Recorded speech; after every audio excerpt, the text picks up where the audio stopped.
Allez, salut à tous, petit rapport des casses. Il y en a pas beaucoup parce que je casse pas souvent. Je pensais avoir fait à la dernière vidéo, si vous avez regardé sur la chaîne, sur le Slash 4x4 Raptor, enfin le F-150, pardon. Je pensais avoir fait la couronne, mais en fait la couronne n'a rien du tout, donc je l'ai déjà démonté, vous voyez le cadavre. Par contre, en fait, le roulement, il a complètement explosé. Attendez, je vous prends avec moi. Allez, voilà, en fait le roulement, c'est celui-là qui va sur le slipper, donc il tient le slipper, donc c'est pour ça que ça faisait un bruit chelou, parce qu'en fait elle se promenait dans son emplacement, et en fait, vous voyez, le roulement a complètement éclaté. Alors là, celle-là, elle est pas mal. Bon, c'est la première fois que je casse ce roulement, mais bon, c'est pas une grosse casse, donc ça va bien, j'ai du roulement de passe, on l'installe sur le slipper, ensuite, on met l'espèce de pignon qui entraîne la transmission.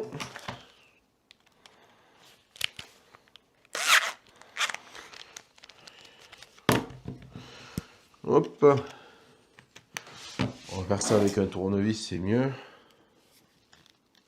Voilà. Hop. Et donc, ça y est, c'est réparé. Il n'y avait rien d'exceptionnel.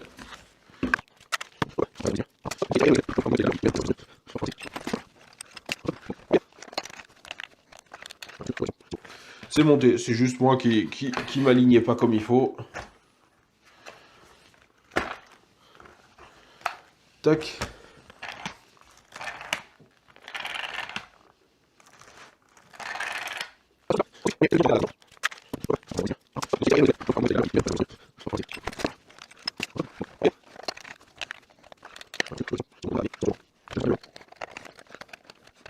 Allez, on s'en sort. Bon, on a tout démonté parce qu'en fait, je pensais qu'il y avait un autre problème.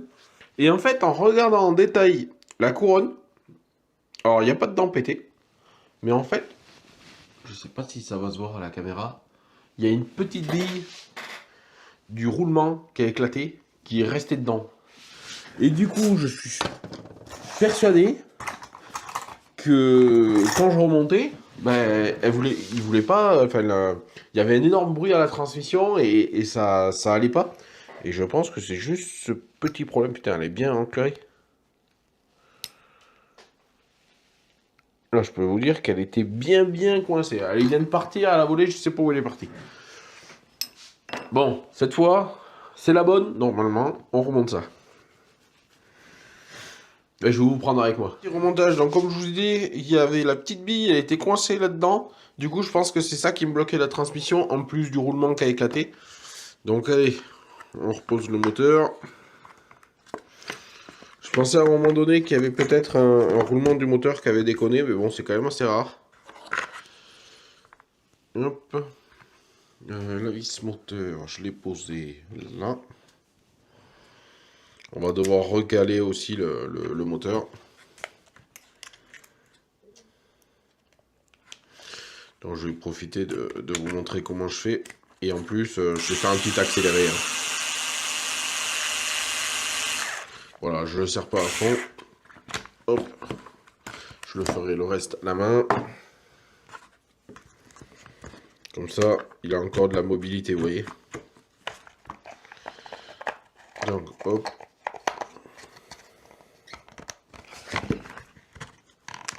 On pose la couronne. Moteur. Eh bien, bizarrement, il n'y a plus de blocage. C'est chelou, hein. Donc, allez, c'est parti. Donc, on va remonter tout ça. On calera le moteur à la fin. Donc, on va remonter. Donc là, ce qui m'embête, en fait, c'est le kit LED. Du coup, ça me fait des pièces un peu... c'est un peu gênant, du coup. C'est pas évident à remonter. Bah, du coup, on va remonter le train avant direct. Voilà, comme ça va pas me gêner. Hop. Hop. Voilà, faites attention sur le dessous du châssis, sur ces modèles, il y a une petite languette. Attendez, je vais vous le ressortir. Voilà, vous le voyez ici. Il faut bien qu'elle soit dedans. Hein. Des fois, j'en vois sur le Bon Coin ou en vente, ou même sur les pistes qui le remontent pas correctement. Hop. Ça, il me faut... Et de quoi se visser? Tac. C'est pas le bon. Il est là.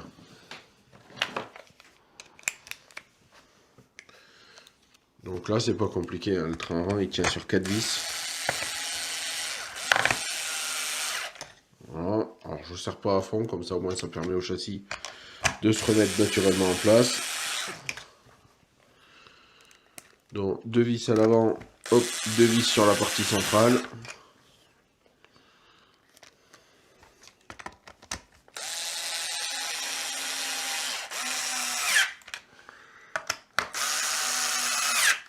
Voilà, je le fais à la petite vitesse parce que c'est pas très puissant.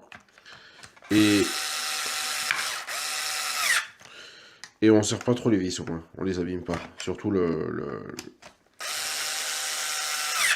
surtout le pas de vis qui est en plastique. Donc à l'avant, j'ai la direction à revisser.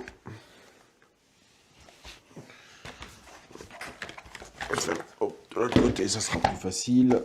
Hop, on va changer d'embout. La vis est là.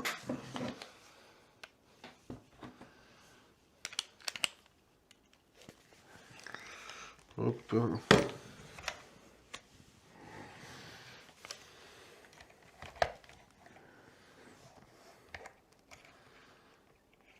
Tac. Et la vis, je l'ai tombée évidemment. Elle est là.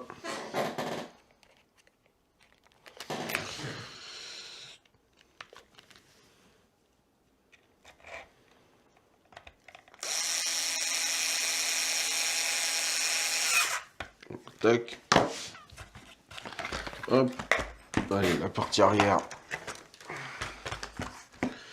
On se remet comme ça. Donc, on passe le cardan central. Voilà. Du coup, on le rentre dans le pignon d'attaque qui est à l'avant. Et l'un dans l'autre comme ça. Et vous voyez, là, si vous forcez, ça rentre pas. Parce qu'en fait, le pignon d'attaque du slipper avec le pignon d'attaque du différentiel à l'intérieur ne sont pas alignés. Donc ce que vous faites, c'est que vous prenez les deux roues, vous le posez comme ça, vous le tenez droit en équilibre, et vous tournez les deux roues en même temps. Tac, vous voyez, ils s'alignent, ça rentre, nickel. Donc ici, c'est pareil, même système, toujours, hein, chez Traxxas, c'est ça qui est bien. Il y a 2 vis en haut, 2 vis en bas, ça tient par 4 vis. C'est le système de châssis Benoît, donc c'est pareil. Hop. On met juste en place pour que le châssis se place naturellement. Donc je ne serre pas à fond. Et hop, et dessous, les 2 vis.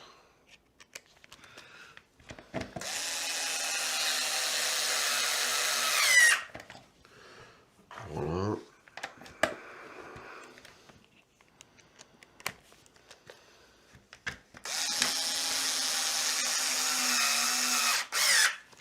Donc comme quoi je pensais avoir vraiment abîmé la transmission, au final c'était juste un roulement éclaté et une bille du roulement qui était rentrée dans les dents et qui avait bloqué la transmission. Donc vraiment, la toute petite casse, mais heureusement que j'ai vérifié en remontant que la transmission tourne correctement, parce que je pensais même avoir fait un différentiel, hein. Vu comme ça bloqué, c'était très chelou. Mais une fois que j'ai séparé les trois parties, châssis central et les parties avant et partie arrière, ben en fait l'avant roulait comme il faut, transmettait comme il faut, l'arrière pareil, la partie centrale tournait comme il faut, et c'est que quand je remontais le slipper une fois réparé, que ça tournait plus. Donc à un moment donné, je me suis dit c'est peut-être le moteur. J'ai démonté le moteur, j'ai pensé au roulement, je l'ai fait tourner, aucun problème. Donc là, il y avait vraiment une association qui allait pas. Et c'est vraiment la toute petite bille, mais putain, c'est vraiment tout petit, hein. Là, vous voyez, ouais, j'en ai une là sur le doigt, là. C'est putain de toute petite bille, elle s'était coincée entre dedans. Ouais. Et faites attention si vous pétez peut-être ce roulement, derrière de ne pas péter la couronne ou le pignon en essayant de repartir et sans comprendre ce qui se passe. Donc là, je vais caler mon moteur. Donc moi, comment je fais? Donc vous voyez, il n'y a pas de cale, il n'y a pas de la cale réglable. Je crois que j'avais modifié le pignon couronne. Donc ce que je fais moi, c'est que j'enclenche le tournevis. Alors je fais pas avec un papier. Alors déjà c'est un peu étroit chez Traxxas, c'est pour pouvoir faire avec le papier.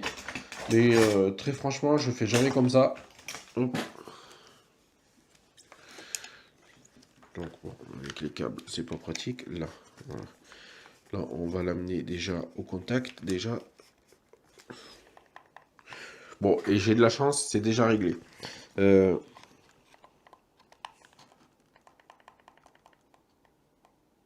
Alors, moi, ce qui se passe pour arriver à le régler, ce que je fais, c'est que une fois que j'ai calé mon pignon qui soit bien aligné avec ma couronne, ça c'est important, ce que je fais, c'est que le moteur en général, c'est pas évident de bouger le pignon parce qu'avec les aimants, du coup, il est quand même assez dur, il a un peu de résistance. Donc, ce que je fais, c'est que je tourne moi la couronne. Donc, en tournant un petit peu la couronne d'avant en arrière, en fait, j'essaye qu'il y ait un très léger jeu de mouvement, mais vraiment, c'est très léger, hein, on l'entend au bruit, je sais pas si au micro ça va s'entendre.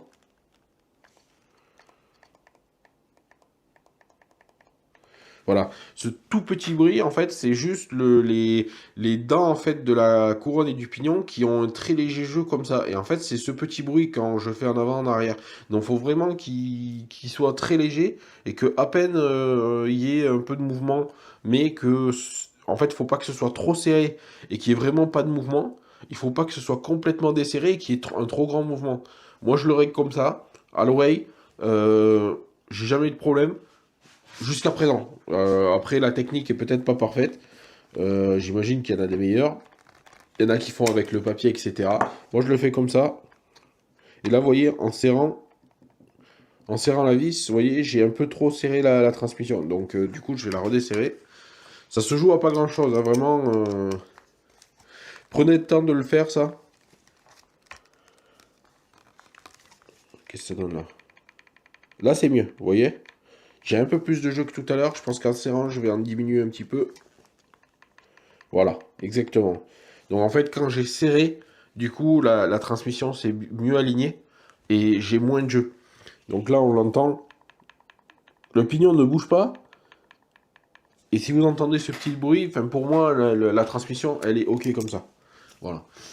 Après, ça n'empêche pas de faire la vérification avec le papier, etc. Mais voilà, moi, la transmission, je les monte comme ça. Et jusqu'à présent, j'ai jamais eu l'occasion de faire une couronne pignon. Donc, je continue la même méthode. Allez, on ferme la transmission.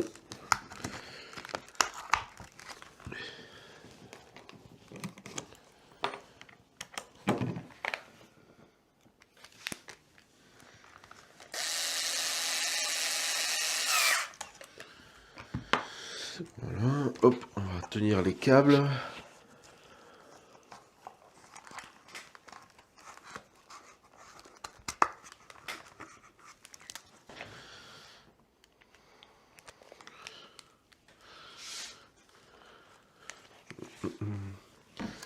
Ça, c'était pas évident à mettre, je me rappelle la dernière fois.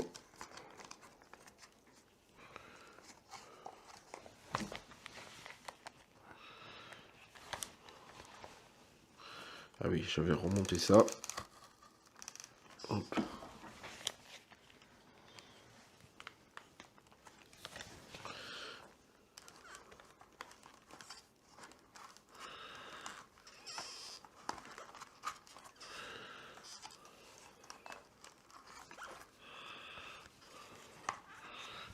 Oui, il faudrait toujours 3 mains, hein, en fait. Hein. 2, on en a pas assez. Hein. Alors, je le mets pas droit, hein, mais c'est pas grave, c'est vraiment juste pour que les câbles y tiennent. Normalement, il y a un sens. Voilà, je le serre pas trop. C'est manière que les câbles ils tiennent bien. Voilà, tac. Et que mes câbles, mes passages des kits LED et des ventilos, vraiment ne soient pas gênés. Tac. Voilà. Voilà, que je remette peut-être un riselant et ça ira bien. Voilà.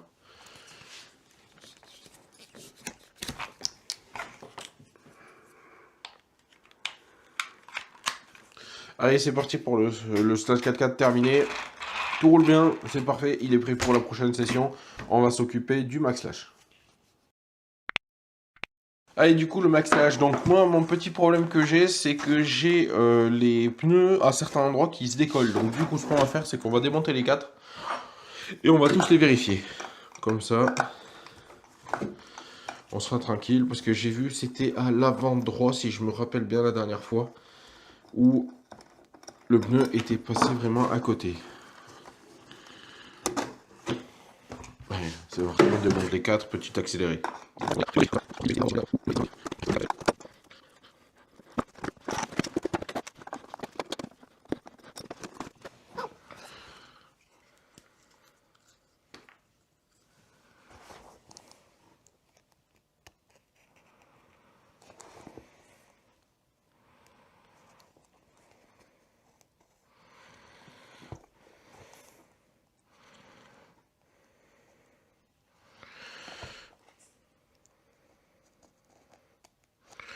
Donc, calciano, hein, on écarte. On met une goutte dedans.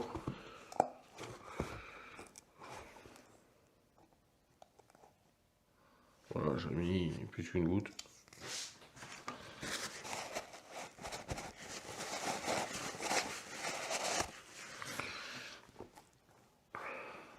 Voilà.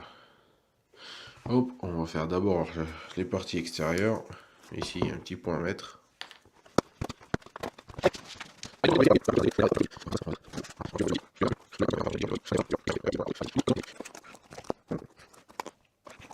Allez, voilà, ben, c'était rapide, donc ça va bien. Il n'y avait plus pas grand chose à faire. Enfin, il y en avait un petit peu à mettre de partout. Donc, on va attendre que ça sèche et on va remonter tout ça. Allez,